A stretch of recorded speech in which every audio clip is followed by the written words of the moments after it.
पद्मावती जैन आपका study point में स्वागत करती हूँ। दोस्तों, आप लोग अच्छे हैं? चलिए आ जाइए जल्दी से। आज हम अपना नेक्स्ट टॉपिक पढ़ते हैं। आज हम बात करने वाले हैं इंटरेस्ट ऑन कैपिटल के बारे में, पूंजी पर ब्याज। तो आ जाइए जल्दी से और अपनी नोटबुक अपने पास रखिए, साथ ही साथ नोट करते जाइए। Interest on capital.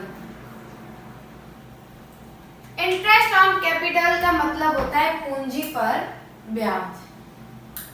पूंजी पर ब्याज, हाँ, इंटरेस्ट ऑन कैपिटल। आप देखिए दोस्तों, जब कोई पार्टनर बिजनेस में अपनी कैपिटल यानी कि पूंजी लगाता है तो ये जो पार्टनरशिप डीड है, सरलेख के अनुसार, साझेदारी सरलेख के अनुसार उसको पूंजी मिलती, पूंजी पर इंटरेस्ट मिलता है। बट अगर उसके अभाव में हो, अगर साझेदारी सरलेख नहीं बनाया गया है तो फिर उसको इंटरेस्ट ऑन कैपिटल नहीं दिया जाता है। बाकी साझेदारी सरलेख के अनुसार पार्टनर को इंटरेस्ट ऑन कैपिटल, पूंजी पर इंटरेस्ट दिया जाता है। तो यही होता है इंटरेस्ट ऑन कैपिटल। अब देखिए दोस्तों, इंटरेस्ट ऑन कैपिटल मतलब कि पूंजी पर ब्याज की गणना करने की तीन, सबसे पहले तो कैपिटल को 3 पार्ट्स में डिवाइड किया गया है। पूंजी को 3 भागों में बांटा गया है। फर्स्ट, पूंजी 3 प्रकार की होती है। पहला ओपनिंग कैपिटल।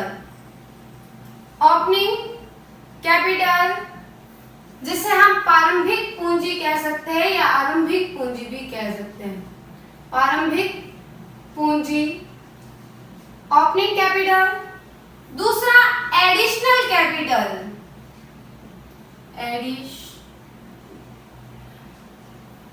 Additional capital. और तीसरा जो है वो है क्लोजिंग कैपिटल।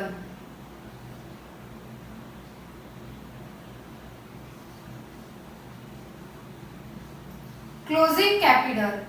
एडिशनल कैपिटल को हम अतिरिक्त पूंजी कह सकते हैं, अतिरिक्त पूंजी। और क्लोजिंग कैपिटल को हम अंतिम पूंजी कह सकते हैं, अंतिम पूंजी। अब देखिए दोस्तों, पूंजी 3 प्रकार की होती है, कैपिटल 3 प्रकार की होती है। ओपनिंग कैपिटल यानी कि प्रारंभिक पूंजी, एडिशनल कैपिटल यानी अतिरिक्त पूंजी और क्लोजिंग कैपिटल यानी अंतिम पूंजी। एक चीज आपको याद रखनी है, हमेशा इंटरेस्ट हमेशा ओपनिंग कैपिटल पर लगता है, क्लोजिंग पे नहीं लगता। इंटरेस्ट हमेशा ओपनिंग कैपिटल पे लगता है, क्लोजिंग पे नहीं। अगर कोई भी पार्टनर एडिशनल कैपिटल लेके आया है तो उसके लिए अलग से इंटरेस्ट लगेगा। जो भी एडिशनल कैपिटल लेके आया है उसके लिए अलग से इंटरेस्ट लगेगा। समझ में आ रहा है ना? आपको धीरे धीरे समझना है। ये आपको कॉन्सेप्ट क्लियर रखना है कि जो ओपनिंग कैपिटल होती है उस पे इंटरेस्ट लगता है, क्लोजिंग पे नहीं लगता है। पर एडिशनल कैपिटल अगर कोई पार्टनर लेके आया है तो उस पे अलग से इंटरेस्ट लगेगा। दूसरी बात दोस्तों, ओपनिंग कैपिटल होता क्या है? तो दोस्तों, जब लेखा वर्ष की प्रारंभिक जो पुस्तकों में कैपिटल दर्शाई जाती है वो ओपनिंग कैपिटल होती है। जब लेखा वर्ष, अब देखो लेखा वर्ष हमारा कब शुरू होता है?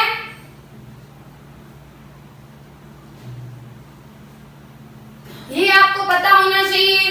हमारा जो एंड ऑफ द ईयर है लेखा वर्ष, वो 1 अप्रैल से स्टार्ट होता है और 31 मार्च पर समाप्त होता है। हमारी लेखा पुस्तकें 1 अप्रैल से स्टार्ट होती है और 31 मार्च पे समाप्त होती है। तो जब लेखा वर्ष प्रारंभ होता है तब पुस्तकों में जो कैपिटल दर्शाई जाती है वो होती है प्रारंभिक पूंजी, और जब लेखा वर्ष समाप्त होता है उसमें जो कैपिटल दर्शाई जाती है वो होती है अंतिम पूंजी। और उसके मध्य में जो भी कोई पार्टनर अगर एडिशनल कैपिटल यानी अतिरिक्त पूंजी लेके आता है तो वो होता है अतिरिक्त पूंजी। अब आपको समझ में आ गया। अब हम बात करते हैं कि इंटरेस्ट ऑन कैपिटल को कैसे ज्ञात करना है। Calculate of interest on capital. अब देखिए, इंटरेस्ट और कैपिटल ज्ञात करने का बहुत ही इजी सिंपल फॉर्मूला है जो आपको याद रखना है। सबसे पहले कैपिटल अमाउंट, जितनी पूंजी पार्टनर लेके आ रहा है वो capital amount into rate of interest, rate of interest कितने परसेंट उसको ब्याज मिल रहा है, इनटू मंथ अपॉन 100 इंटू 12।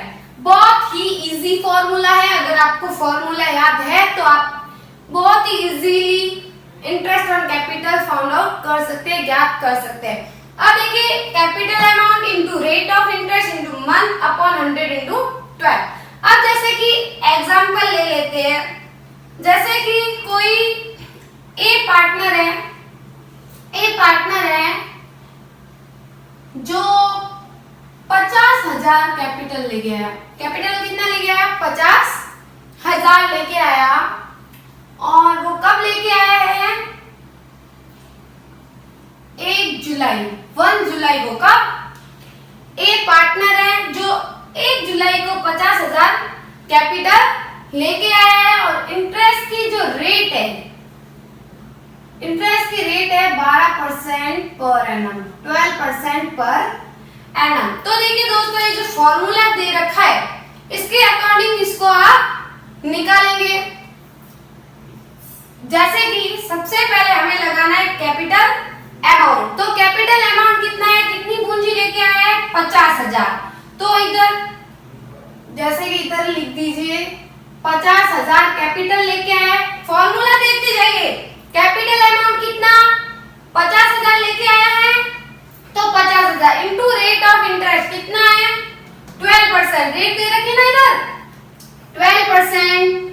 फिर देखो मंथ, अभी कब से लेके आया है? 1 जुलाई से। और एंड ऑफ द ईयर क्या होता है? 31 मार्च। जब कुछ नहीं दे रखा है तो हम 31 मार्च लेके उसको चलेंगे, ठीक है।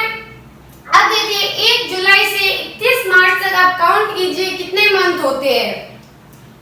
जुलाई, अगस्त, सितंबर, अक्टूबर, नवंबर, दिसंबर, जनवरी, फरवरी, मार्च, 9 महीने, 9 मंथ होते हैं। तो इधर आ जाएगा दोस्तों 9। कितने मंथ होते हैं? 9 मंथ। काउंट करके देख लीजिए। ओके, अपॉन में क्या आ जाएगा? 100 इंटू 12। 100 इंटू 12। अब आप इसको सॉल्व कीजिए, आपका आंसर निकल जाएगा। 12 से 12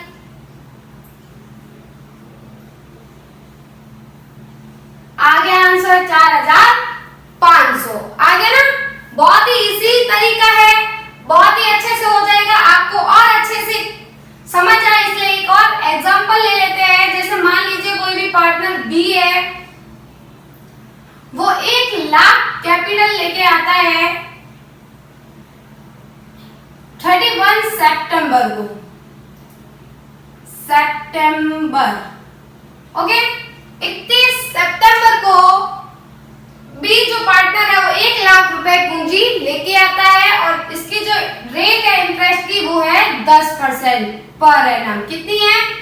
10% पर एनम। बी पार्टनर जो है 1 लाख रुपए लेके आता है कब? 31 सितंबर को और रेट है 10% पर एनम।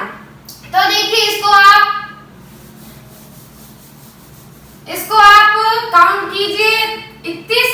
अब देखो दोस्तों, इधर क्लोजिंग है, ये जो डेट 31 सितंबर से स्टार्ट हो रही है। आपको ये चीज ध्यान रखनी है। अगर इधर 1 सितंबर होता दोस्तों तो हम इसको सितंबर को काउंट करते, बट ये 31 सितंबर है, क्लोजिंग डेट है, 31 सितंबर जा चुका है, उसको काउंट नहीं करेंगे। तो सितंबर से आगे काउंट करेंगे। अक्टूबर, नवंबर, दिसंबर, जनवरी, फरवरी, मार्च, तो 6 मंथ हो गए। कितने हुए? 6 मंथ। अब फॉर्मूला ये था, कैपिटल अमाउंट कितना है, कितना कैपिटल लेके आए? 1 लाख। तो आ जाएगा इधर 1 लाख इनटू में रेट ऑफ इंटरेस्ट कितनी है दोस्तों? Rate of interest 10% per annum दे रखी है, 10%। और मंथ अभी हमने काउंट किया है कितने में, सितंबर से, सितंबर को काउंट नहीं करेंगे, अक्टूबर से मार्च तक 6, फिर अपॉन में 100 इंटू 12। अब इसको सॉल्व कर दीजिए 2 बार, ओके, इसको कर दीजिए,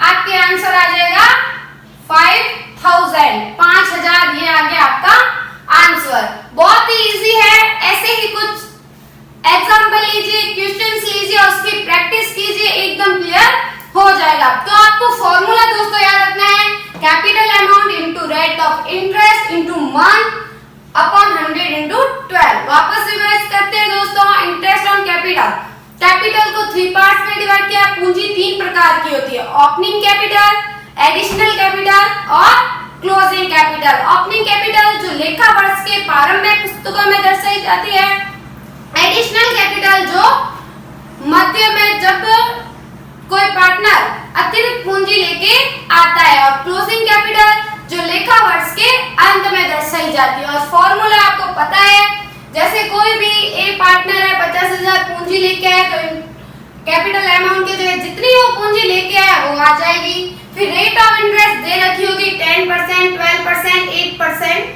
जो कुछ भी। फिर मंथ आपको काउंट करना है, जिस तारीख को लेके आए उससे लगाकर 31 मार्च तक। अगर इंफॉर्मेशन क्वेश्चन से दे रखा है कि 31 दिसंबर हमारी क्लोजिंग डेट है, हमारा लेखा वर्ष समाप्त हो रहा है, तो आपको 31 दिसंबर लेना। पर जब तक कुछ इंफॉर्मेशन नहीं दे रखी है तो आपको 31 मार्च लेके चलना है। फिर देखिए आपको सॉल्व कर देना है, या अपॉन में 100 इंटू 12 और आपका निकल जाएगा। और आपको एक चीज मैंने अभी बताई, अगर 1 जुलाई है तो हम इसको मंथ को लेंगे, बट 31 सितंबर को नहीं लेंगे, क्योंकि ये क्लोजिंग मंथ है, क्योंकि 31 महीना समाप्त हो चुका है। ओके गाइस, आपको समझ में आ गया होगा।